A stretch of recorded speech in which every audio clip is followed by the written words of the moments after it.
and the use of new and existing flexible carbon market mechanisms. These cap-and-trade schemes were just that, a scheme to further transfer the wealth from the poor to the ultra-rich.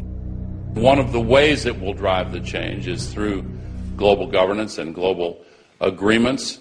The fact that our president even attended should be considered treason. Just weeks before the conference, ClimateGate hit the media. Secret emails confirm that many of the United Nations lead scientists had engaged in fraud in order to promote the idea that man-made global warming was occurring and that carbon dioxide was a toxic gas. In reality, they admitted the Earth had been cooling for the last decade, and that they had destroyed the source data in order to ensure the scientific community would be unable to review their findings. Bill Jones was forced to resign from his position at East Anglia University, and Penn State has launched an investigation into Michael Mann. Because of the scandal, many countries refused to sign the agreement, and instead only 25 heads of state, including rock star President and Savior Barack Obama, signed a much shorter and broader accord. The document states that a high-level panel will be created, and that parties will be subject to domestic auditing, supervision, and assessment. The climate conference in Copenhagen is another step towards the global management of our planet. The idea that carbon dioxide, the life force for plants here on Earth, is a toxic gas and should be taxed is laughable. There have been numerous periods of time in which the Earth has had vastly more carbon in the atmosphere than present day. In areas where there have been volcanic eruptions which emit large amounts of CO2, plants have benefited, and there is no negative impact on the surrounding environment, as well as indigenous people, from the excess carbon dioxide. The globalists promote this theory to keep mankind in fear, not only for the establishment of a global government and a global carbon tax, but the literal control of the entire planet. An even darker side to the scam of man-made global warming exists. In reality, it's about population control. Ted Turner reveals himself here in this interview with Charlie Rose. We've got to stabilize the population. When I was born, there were so what's wrong with the population? I mean, with too many people.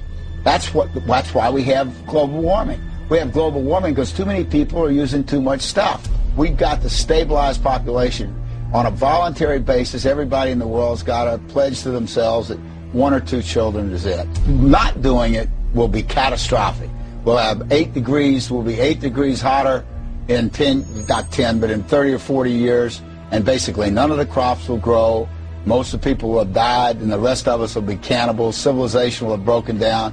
What the few people who are left will be living in a failed state like Somalia or Sudan, and living conditions will be intolerable. The droughts will be so bad there'll be no more corn growing. Not doing it is suicide.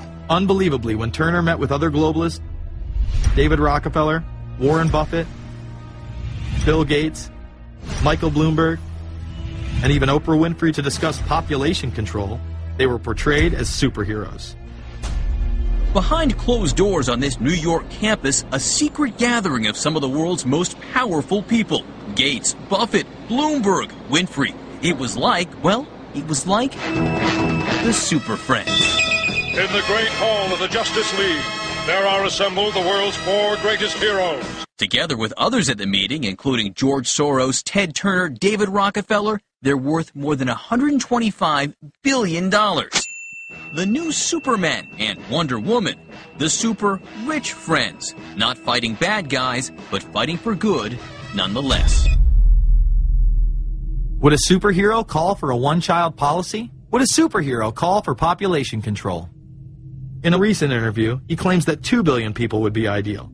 That means 4 billion plus must die to accommodate a man who owns more acreage than anyone else on the planet. Let's not forget that Ted Turner is the president of the United Nations Foundation. There are countless examples of how we are being indoctrinated to accept these kind of conditions and believe that man and his activities are the problem.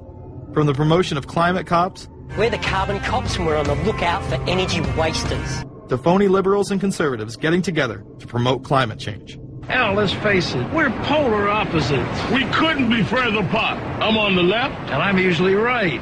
And we strongly disagree. Except on one issue. Tell them what it is, Reverend Pat. That would be our planet. Taking care of it is extremely important. We all need to work together, liberals and conservatives. So get involved. It's the right thing to do. Now there you go again. The New World Order will stop at nothing to achieve planetary dominance. Whether it be assassination, wars based on lies, and even a phony environmental movement. So it should come as no surprise that they have been tracking, tracing, and databasing our lives for years. Many people are aware that the Bush administration engaged in warrantless wiretaps on American citizens. What they don't understand is that it's come out in court that all the major telecommunications companies have been secretly storing every piece of data received from our phones and our computers and handing them over to the National Security Agency. You heard about the government secretly listening in on phone conversations without a warrant, but there is evidence that your email is also being tapped. The government has been intercepting most emails as part of its terrorist surveillance program. That program has been criticized as illegal because it's missing an important ingredient: search warrants. Several years ago, Klein says he came to suspect that AT&T had installed secret computer gear designed to spy on internet traffic at the request of the National Security Agency. This is just a small part of the picture, as AT&T was not the only company involved and emails were not the only issue. The NSA was installing Norris Insight systems, which are capable of monitoring billions of bits of internet traffic per second. It was also able to monitor any calls trafficked through its system, all websites visited, all instant messaging, and separate types of transaction records. The secret room at AT&T contains gear which enables the government to look at every individual message on the internet and analyze exactly what people are doing. Here's another document. It mentions a company called Norris. Norris makes computer software that can swallow and analyze 10 gigabytes of information every second. That means it could go through all the information in all the books in the Library of Congress in a little over 15 minutes. The documents Klein and others were able to produce were then censored by the NSA. Bankston isn't allowed to talk about the documents in detail. The government has since had them sealed. But he says what is in there boggles the mind. We are talking about a substantial portion of all the communications traffic in the United States. The policies have been shielded by the Obama administration and continue to this day. Attorney General Holder has publicly stated lawsuits be thrown out of court. And after several attempts, Klein and other cases were thrown out as well. Once again citing the national security of what used to be a constitutional republic, not a massive corrupt slave state. Living in the New World Order, when it's close to completion, for the average citizen, for people like you and me, is going to be essentially slavery. We're never going to be able to get ahead.